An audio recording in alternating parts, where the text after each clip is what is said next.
Hello viewers, welcome to Wrestle Bangla BD. আমি আপনাদের প্রথমেই যে আপডেটটা বলবো সেটা আপনারা খুবই কেয়ারফুলি শুনবেন, মানে মনোযোগ দিয়ে শুনবেন। ডাব্লিউডাব্লিউর মধ্যে একটা মেজর ব্লো আসতে পারে, সামনে গিয়ে ম্যাসিভ কিছু হতে পারে, এমনটা ফিল হচ্ছে আপাতত ইন্টারনেট, নিউজ সাইট এইসব দেখে। আমি পয়েন্ট নিয়ে কথা বলি, আমি ব্যাখ্যা দিব না, আমি আপনাদের ওপিনিয়নটাও জানতে চাই। আপনারা আজকে দেখেন, রাতে দেখেন, কালকে দেখেন, যখনই দেখেন এই ভিডিওটা, আপনাদের ওপিনিয়ন অবশ্যই জানাবেন। আমরা কিছুদিন ধরে দেখেছি ডাব্লিউডাব্লিউ 30টার উপর সুপারস্টারকে ফায়ার করেছে। এই ফায়ারের মধ্যে কিছু মেজর নেম ছিল, কিছুগুলো নর্মাল ছিল। যদি আপনারা দেখেন 80% সুপারস্টার নর্মাল ছিল আর বাকি 20% সুপারস্টার একটু ম্যাসিভ বা মেজর ছিল। আর এই সব রিলিজের পর যে রিপোর্টটা এসেছে এটা শুনে আপনারাও টেনশনে পড়বেন, কারণ টিকেও কারেন্টলি ডাব্লিউডাব্লিউর সাথে যারা কন্ট্রাক্টে আছে তাদের সাথে কথা বলতেছে এবং ডাব্লিউডাব্লিউ ট্যালেন্টদের পেমেন্ট কাট করতেছে। আর আপনারা বুঝতেছেন পেমেন্ট কাট এটা খুবই সিরিয়াস একটা সাউন্ড করে। আর এই যে পে কাট এটা প্রায় 50%। আর এই যে পে কাট এটা খুবই মেজর একটা ট্যালেন্টকে অফার করা হয়েছে। টিকেও বলেছে তুমি এই পে কাটটা নাও, না হলে তোমাকে আমি রিলিজ করে দিব। এবং রিপোর্টে জানা গিয়েছে সেই মেজর ট্যালেন্টটা এই পে কাটটা নিয়েছে, 50% পে কাট সে নিয়েছে। আমি বারবার বলতেছি মেজর ট্যালেন্ট মানে 7 ফিগার ডিল। এখানে $1 মিলিয়ন উপরে ডিল করা হয়েছিল, মানে আপনারা বুঝেন, ধরেন $1 মিলিয়ন তার ডিল করা হয়েছে তার সাথে। যখন পে কাটটা করা হয়েছে 50%, মানে সোজা 500K হয়ে গিয়েছে। আর একটা সময় 2018-19-20 সালে এই যে 500K ডিল এটা খুবই নর্মাল ছিল। মেইন রস্টারে একটা নর্মাল সুপারস্টারও 500K ডিল পেত না, $1 মিলিয়ন এরকম ডিল পেত। আর এগুলোর পর যদি এখন 1 মিলিয়ন থেকে যদি 500K তে নিয়ে আসে, তাহলে কি সুপারস্টাররা কোম্পানিতে থাকবে? অবশ্যই থাকবে না। সে গ্যারান্টি পাচ্ছে না, সে অন্য কোম্পানিতে গেলে এর থেকে বেশি পেমেন্ট পাবে, স্যালারি পাবে। এক কথা আপনাদের বলে দেই, মেজরিটি অফ সুপারস্টারদের ডাব্লিউডাব্লিউর মধ্যে রিনেগোশিয়েট করা হচ্ছে। টিকিও যারা আছে তারা ক্লিয়ারলি বলতেছে তোমরা তোমাদের কন্ট্রাক্ট রিনেগোশিয়েট করো, তোমাদের 2 দিন সময় দেওয়া হলো এবং সময়ের মধ্যে বলা হয়েছে তোমাদের 50% লেস করা হবে। মানে যদি তুমি $1 নিয়ে থাকো তোমাকে আমরা 50 পয়সা দিব, যদি এটা মানো থাকো, না হলে ডাব্লিউডাব্লিউ থেকে চলে যাও। আর এটার কারণে আপনারা সামনে গিয়ে দেখবেন খুবই মেজর নাম, মানে মেজর সুপারস্টার ডাব্লিউডাব্লিউ থেকে রিলিজ হবে। আর তাদের মধ্যে সবার আগে নাম আসবে অ্যালি নাইটের, মেবি আমার কাছে মনে হয়।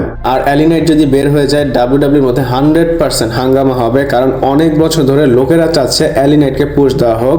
Even money in the bank তাকে জিতালো না ট্রিপল এইচ। এছাড়াও কিছু ম্যাসিভ নেম সামনে এসেছে, যেমন জনি গার্গানো, সিনস্কে নাকামোরা, তাকে তো একবার রিলিজ করেছিল, আবার ডাব্লিউডাব্লিউ সাইন করেছে, ইভেন সামনে গিয়েও রিলিজ করে দিতে পারে। আর দেখেন ডাব্লিউডাব্লিউ সুপারস্টার, মেজর সুপারস্টার, তাদেরকে যখন ডাব্লিউডাব্লিউ গিয়ে বলে যে তোমরা 50% স্যালারি নাও, এটা তো তাদের ইগোতেও লাগে। এই ইগোর কারণে কোম্পানি ছেড়ে দিতে সে রাজি হয়ে যায়। এখানে আমি একজনের নাম নিতে চাচ্ছি, জানি না নেওয়া উচিত হবে কিনা, কিন্তু আমার মনে হচ্ছে ডাব্লিউডাব্লিউর সামনে গিয়ে ড্রু ম্যাকিন্টায়ারকেও এই কথাটা বলতে পারে। আমরা ড্রু ম্যাকিন্টায়ারকে দেখেছি কিছু সময় তাকে খুবই খারাপভাবে বুক করা হয়েছে, ইভেন তাকে স্ক্রু করা হয়েছে। এক কথা স্পেশাল ড্রু ম্যাকিন্টায়ারের সাথে ডাব্লিউডাব্লিউ কিছুই করেনি। যদি ড্রু ম্যাকিন্টায়ারকে গিয়ে বলে যে তুমি তোমার স্যালারির 50% নাও, তাহলে সে অবশ্যই কোম্পানি ছেড়ে দিবে। ইভেন সামনে গিয়ে ব্রনসন রিডের সাথে এমনটা হতে পারে। আর আপনাদের জানা উচিত এখন ব্রনসন রিড ইনজুরির জন্য বাইরে আছে। এই ইনজুরির জন্য যে সে যে বাইরে, এটার জন্য ডাব্লিউডাব্লিউ টাকা কাটতেছে। 2-3টা সুপারস্টার বাদে সবকটা সুপারস্টার ডেঞ্জারে আছে, যেমন রোমান রেইন্স ঠিকঠাক আছে। রোমান রেইন্স কিন্তু একটা আপডেট দিব, কোডি রোডসের কন্ট্রাক্টের সমস্যা নেই। তারপর গুন্থার, এই 2-3টা সুপারস্টার বাদে বাকি সবাই ডেঞ্জারে আছে। আর আমি বলবো এগুলোর উপর আপনাদের মতামত কি, মানে আমি সত্যই জানতে চাই আপনারা আসলে বিরক্ত কিনা। আমি পার্সোনালি ডাব্লিউডাব্লিউর উপর বিরক্ত হয়ে গিয়েছি। আপনাদের মতামতকে আমাকে কমেন্ট করে জানাবেন। এরপর নিউ ডের বিষয়ে কথা বলবো। আর আপনারা জানেন নিউ ডেকে ডাব্লিউডাব্লিউ রিলিজ করেছে, তো নিউ ডে সামনে গিয়ে AEW-তে যেতে পারে। আপডেটে এসেছে নিউ ডে যখন ডাব্লিউডাব্লিউ থেকে বের হয়ে গিয়েছে তখনই মাল্টিপল অনেক কোম্পানি তাদেরকে অ্যাপ্রোচ করতেছে তাদের কোম্পানিতে নেওয়ার জন্য। ইভেন অনেক কোম্পানি আছে তাদের 2জনকে সাইন করার জন্য ইন্টারেস্টেড আছে। আর এই কোম্পানির মধ্যে সবচেয়ে পপুলার নেম হচ্ছে AEW। নিউ ডেকে যখন বের করে দেওয়া হয়েছিল, সাথে সাথে ইনস্টাগ্রামে MJF একটা স্টোরি দিয়েছিল নিউ ডে লিখে। ইভেন FTR ক্যাশ উইলারও একটা টুইট করেছিল, সে লিখেছিল ইটস আ নিউ ডে। এক কথায় AEW যারা আছে তারা অলরেডি পুশ করতেছে নিউ ডেকে সাইন করার জন্য, আর অবশ্যই AEW যারা আছে তারা ডেফিনেটলি ইন্টারেস্টেড হবে নিউ ডেকে সাইন করার জন্য। আর নিউ ডে কোনো জোক না, নিউ ডে কিন্তু খুব ভালো একটা টিম। যদি আপনারা বিগিকে অ্যাড করেন, বিগি, কোফি কিংস্টন, জেভিয়ারকে বাদ দিয়ে যদি আপনারা এই দুজনকে অ্যাড করেন, খুবই পপুলার আর দুইটা নেম, তো আপনারা নিউ ডের জেভিয়ার এবং কোফিকে AEW তে দেখতে পারেন। এরপর জন সিনার বিষয়ে কথা বলবো, এবং জন সিনা অফিসিয়ালি কনফার্ম হয়ে গিয়েছে ব্যাকল্যাশের জন্য। আপনারা এখানে দেখতেই পাচ্ছেন ট্যাম্পা ফ্লোরিডার যে বেঞ্চমার্ক এরিনা, তারা নিজেরাই টুইট করে বলেছে বা তারা অফিসিয়াল করে জানিয়ে দিয়েছে জন সিনা ব্যাকল্যাশকে হোস্ট করবে, আর ব্যাকল্যাশ কিন্তু ট্যাম্পাতে হবে। এই এরিনার ওয়েবসাইটে সবার প্রথম জন সিনাকে অ্যাডভার্টাইজ করা হয়েছে, John Cena return to Tampa at Backlash. এছাড়া জন সিনা টুইট করে কনফার্ম করেছে সে ব্যাকল্যাশে আসতেছে। আপনারা এখানে দেখতেই পাচ্ছেন জন সিনা ইভেন ব্যাকল্যাশ যখন হ্যাশট্যাগ দিয়েছে রোমান রিন্সের ইমোজিও এসেছে। এইখানে মূলত জন সিনা এসে ম্যাসিভ কিছু অ্যানাউন্স করবে, আর সেটা হচ্ছে WWE ক্লাব। আর WWE ক্লাবের বিষয়ে আপনাদের এর আগেও দুইবার বলেছি, দেখি জন সিনা ব্যাকল্যাশে এসে কি করে। এরপর আমরা কথা বলবো জিলা ফাটুর বিষয়, এবং জিলা ফাটুর চান্সেস খুবই বেশি আছে ব্যাকল্যাশে আসার। যেমনটা আপনাদের বললাম ব্যাকল্যাশ হবে ট্যাম্পা ফ্লোরিডা থেকে, তো বাংলাদেশের অ্যাকর্ডিং এ মের 10 তারিখ এটা হবে, মানে আমরা দেখতে পারবো। তো জিলা ফাটুকে অ্যানাউন্স করা হয়েছে ট্যাম্পা ফ্লোরিডার জন্য, এবং সে মের 8 তারিখে অ্যাপিয়ার হবে, সেখানে একটা রেসলিং করবে। এমন না সে ব্যাকল্যাশে আসবে, ব্যাকল্যাশ হওয়ার আগে 8 তারিখে তাকে অ্যাডভার্টাইজ করা হয়েছে সে একটা শোতে আসবে এবং সে রেসেল করবে। তো আপনারা এক্সপেক্ট করতে পারেন ওইখানের পর ব্যাকল্যাশে হয়তো সে আসতে পারে। ইভেন বুকারি খুব চেষ্টা করতেছে জিলা ফাটুকে WWE তে নিয়ে আসার জন্য।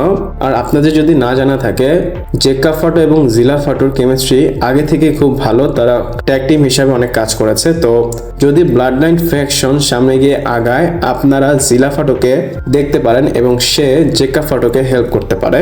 পার্সোনালি আমি চাই জিলা ফাটু আসুক, আপনারা কি চান আমাকে কমেন্ট করে জানাতে পারেন। এরপর আমরা রোমান রিন্স এবং টিকিওর বিষয়ে কথা বলবো। সাডেনলি এমন রিপোর্ট আসা শুরু করেছিল যে রোমান রিন্স এবং টিকিওর মধ্যে বিফ আছে, আর বিফটা হচ্ছে রোমান রিন্সের কন্ট্রাক্ট নিয়ে। এমন না যে আপডেটটা হুট করে এসেছে, আগেও এরকম এসেছিল। রেসেলমিনার আগে আমরা শুনেছিলাম রোমান রিন্সের ডিল এক্সপায়ার হতে যাচ্ছে, যদি রোমান রিন্স সাইন না করে তাহলে রেসেলমিনাতে হেরে যাবে, এরকম অনেক রিপোর্টই এসেছিল। আর এখনো সেম আপডেট কন্টিনিউ হচ্ছে। অনেকেই রিপোর্টে বলতেছে রোমান রিন্স ডিল সাইন করেছে, আবার অনেকে বলতেছে রোমান রিন্স এখনো ডিল সাইন করেনি।